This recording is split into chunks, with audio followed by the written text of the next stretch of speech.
Scott, welcome back to Crawley Town. How does it feel to be back here? Yeah, delighted, thank you. Really pleased. Just feels like home to me, you know. Really pleased to get it done and get in and get to work, you know.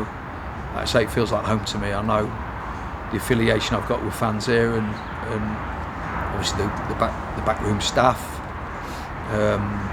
the owners, you know, players. So yeah, it feels like home really. It feels like I've only been away a few months, which I actually have. Yeah, and that makes it a whole lot easier than going to a club that you know you've gone straight back into it with training today. Just makes the whole process easier, doesn't it? Yeah, it feels like I've never been away. I've got to be honest with you. You know, just familiarising myself with obviously the players I don't know, and but yeah, it feels like I've never been away. You know, it's had a really good feel about it today. I've enjoyed it. You wouldn't know the team are down the bottom of the division. Right. You really wouldn't know. Not with my experience of today, anyway. So yeah, I'm delighted to be here, and we know that there's a big task in front of us now, which is achievable, but we know it's going to be tough. Yeah, you really think it is achievable, yeah? I mean, of course it is. Yeah. Are you going to use the law of attraction again? Listen, if I didn't think it was achievable, well, all the time it is achievable, it's achievable. Do you know what I mean? Like the minute it's not. Yeah. And that's it. You know, we're probably looking at the 9 games. We maybe need to win 6, if not maybe 7, right? Which we've only won 7 all season. So straight away you think, oh, that's hard. That's what we're supposed to do. Yeah. We're paid to win football matches, right? So come on, we can do it. Yeah. Will we do it? Who knows? Who knows? I've got to instill a belief in the players to believe we can, because I believe we can. Like I've said it all along. Everything's achievable. We did unthinkable things last season, right? That was tough, and so listen, this is it now, and we know what we've got to do. Just got to do it. Will we do it? I don't know. I really don't know, but we will be trying so hard to make that happen. Yeah, will you be using the law of attraction? Because we talked about that a lot last year, didn't we? Like, listen, the law of attraction is to make people believe that the goal is certainly achievable to get there, and sometimes the law of attraction has to be where you talk about it a lot. I haven't got a lot of time to do that, because we've only got whatever it is now, 6-7 weeks, whatever it is, left of the season. But to talk about our goals and talk about our pathway to them goals on a regular basis, and trying to get the players to believe in themselves a bit more than they are doing at the moment. Yeah. I, for one, already said famously that I'd leave my hat if you came back here. Somebody else has said they'd get a tattoo of Preston Johnson's beard on their leg if you came back. So we're looking forward to that. How did the move come about? Because it does seem a little bit unexpected. Well, first of all, I'm out of work. You know, and I've been out of work for not far off 3 weeks now, and I spoke to another club in League One. I spoke to a club in League Two, and then obviously Crawley had been in touch with me once they parted company with the manager. So it was a process that happened fairly quickly, and I had to make a decision. And it was an easy decision, in my opinion, you know. And people say never go back to where you were successful, but I just don't read into any of that. Yeah. I don't. I just feel at home here. I love this club, and what I did last year was it'll probably be in my memory forever. You know, what we achieved as a club was just amazing, wasn't it? You know what I mean? The fans loved it. The amount of people that went to Wembley, and just the feeling and what we achieved. And my family certainly wanted me to come back here. They were like, no, we've got to go Crawley. We've got to go Crawley. That's so important to us as a family because of how they remembered the time here, and how welcoming the staff and people here made my family feel welcome. And we just feel that this feels like home to us, you know.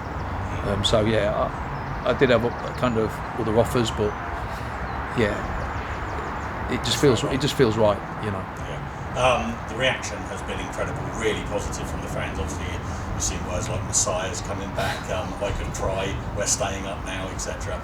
Does that, obviously it's great to get that reaction, does that add a little bit of extra pressure to it, or do you not feel that? I don't, if I'm honest with you, I'm not on any social media platforms myself, so it wasn't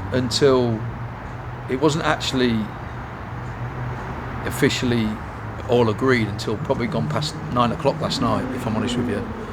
And it was a case, can you come down to the ground tonight? I was like, yeah, whatever needs to be done, I'm happy to do that, you know. And so we drove down last night and done some press and bits and pieces, signed the contract, all that sort of stuff. So it happened really late. And then by the time I'd kind of got all the bits and pieces done like that, I was off to the hotel, and then really kind of planning on training today and getting my head into that and how this next game looks. And I didn't really have time to read anything or see anything, but I'm sure that the messages are wonderful, and I'm really grateful for that. I'm really grateful for the fans to look at me in that manner, in that light. It's nice, you know. But I look at them in the same light. You know, they really respect me, and I really respect them. And honestly, I think the fans here are, like, as you know, I think they're amazing, and they were fantastic last season. And I firmly believe as well that the fans will help us, you know, this season. Even if we don't manage to get what we need to get, I still think that they'll really back us and get behind us, because that's what they are. I've never seen much negativity from the fans since I've been here. And there's times when they could have been, you know what I mean? I remember when I first came in that first season, I think, I don't know, we probably didn't win a game for 6 or 7, if I remember that first season, do you know what I mean? And then we went on a bit of a winning thing, didn't we? The fans stuck to me, stuck with me then, and they're great. And listen, I want to do special things here again for this football club, for the fans, you know. So yeah, thanks for all the messages. Yeah, I'm sorry I've not read them all. That's all right. Obviously tomorrow you're going to see them all, a lot of familiar faces. Hopefully at the end you'll get to celebrate with them like you did. That'd be great. How much are you looking forward to that? Like, you're just walking out at the beginning of the game. Yeah, so excited for that. Yeah. So excited for that. I was excited for that every game anyway. Do you know what I mean? Before I left, and I love coming out the tunnel and applauding the crowd. I think it's special for any manager to do that, and some managers don't do that and miss out, I think.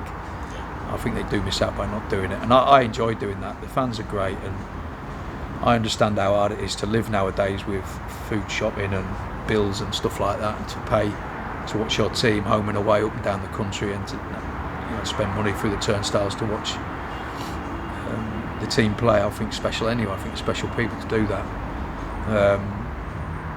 And yeah, I'm really looking forward to coming out and seeing him again, and it'd be special to see him, you know. And I'm really looking forward to that. And like you say, hopefully we'll be having a little bit of a celebration after the game as well, and go back to the old fist pump again, you know. So we'll see. Let's see. Listen, we've got a big task in Bristol Rovers, who are obviously fighting for their lives as well a little bit. So it's going to be a tough game. Yeah, there has been a little bit of fractiousness, if that's the word, between the fans and the owners again. I imagine a lot of that's results based, because it hasn't been an enjoyable season. Do you feel you've got a responsibility to try and build a bridge again? Yeah, I think so. Yeah. I think that. Listen, rule number one as a football manager: win games of football, and then kind of makes everybody a little bit happier, doesn't it? You know what I mean? And I think when you're not winning games of football, people get frustrated with things they probably wouldn't normally get frustrated with. So, I think that we need to really remain connected. That's important to me, that, you know, the fans really support the team, which they do. The players really give the fans something to cheer about, which they've got to work hard. They've got to do the right things and make the right decisions at the right time and play with confidence and all them sort of things that we talk about footballers and football teams. I've got to make sure that I get my tactics as spot on as I can get them. And sometimes I will make mistakes. I'm a human being, you know.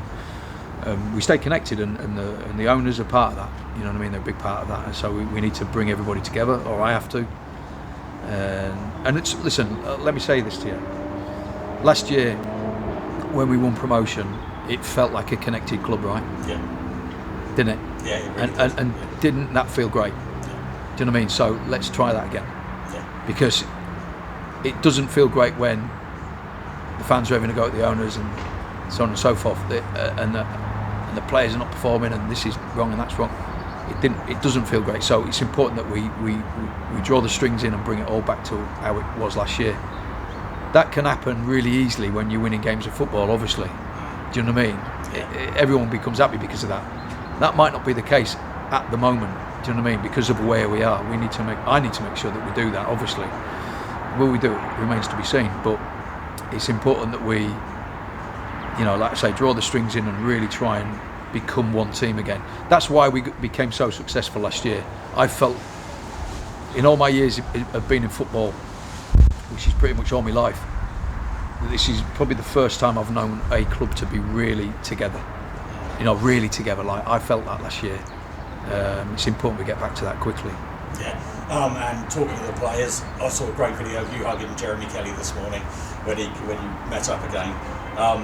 How did the players welcome you, and how do you see the squad compared to how you left it in October? It's a really good question. Yeah, players. It's amazing to see some of the guys that I worked with before. Jeremy Kelly's just so good, isn't he? He is. Yes. It was great to see him today.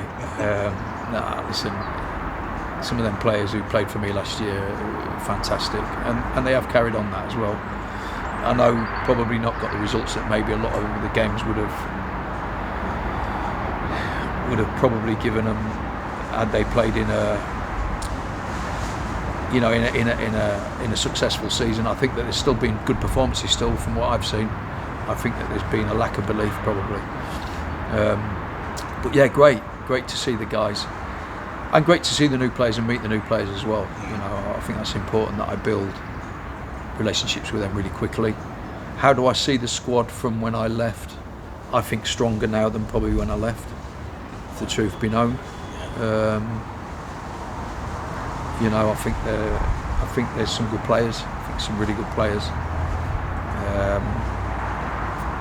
I think the squad's okay. I know the league table won't suggest that. Yeah, just believe so. I do honestly think that. Yeah, and that's down to me to try and build that quickly. We may run out of time with it, but we can never go. Yeah, I don't want to linger in the past. But when you look at when you left in October, do you look back and see that as a mistake, or is it no regrets? No, I don't see it as a mistake. I see it as a big learning period for me. I had my reasons why I left, which I don't really want to discuss now because I feel that that's in the past now. I felt it was the right thing for me at the time. Was it the right thing in the long run? Probably not, but I think that I'm a better manager for it. I think I've reflected really well on my experience at MK, which I think is going to make me a better manager moving forward. So, box ticked. You know what I mean? It was the right thing for me to do at the right time. Did it work out? No, but it's probably made me a better manager. Yeah, and we won't be seeing the familiar face of Jamie Day as your assistant next year. You've got Neil Smith in. Can you tell us a little bit about that? Yeah, so Neil Smith. Listen, Jamie Day's still at MK Dons. He's still contracted to them, so we can't just take him. Do you know what I mean? No. And one day maybe Jamie comes back. We have to wait and see regarding that. And at the moment, he's contracted to MK Dons. A new manager might come in there and work with him, which then that's just football. You know what I mean? So I can't do anything about that. Would I like Jamie Day to come and work with me again? 100%. So Neil Smith, somebody that I've known a long time. I played with Neil back at Gillingham, back in the mid-90s, 94 I think I signed for Gillingham, and Smudger was there as a player, and great player as well, by the way. Had a really good career, strong career, and then obviously he went into coaching himself. He was a manager at Bromley and Cray, so he's kind of done the managerial stuff, and he's just a brilliant person. Like, what I mean by that is all you'll hear is him laughing around the corridors and just real positive energy about him, and the players will really like him, and he's great, the way he speaks, the way he holds himself, and of course he knows the game, you know. So yeah, really pleased to get Smudger on board. So yeah, and you know, the rest of the team remain. And I suppose the message to the fans going into tomorrow's game is just positivity, get behind the team. Yeah, for sure. I think we've just got to try and, my job is to try and get, like I say, put a belief into the players, but so the fans have got to as well. Do you know what I mean? Really believe. Every time we get a corner, really like cheer like we've got a goal. Do you know what I mean? Because it does help, and all of a sudden the players get up and think, oh, we're on here, you know, and really get behind them, which I know they will anyway. I'm really looking forward to tomorrow, and I'm sure the players are. And like I say, I can't wait to come out and see the fans. But yeah, let's really get behind the lads tomorrow, because, like I said, we can't achieve anything just with 11 men out there. We can't. We have to have 11 men out there and thousands in the crowd, and everyone really urging us on. And let's see where it takes us. Brilliant. Thanks, Scott. Thank you.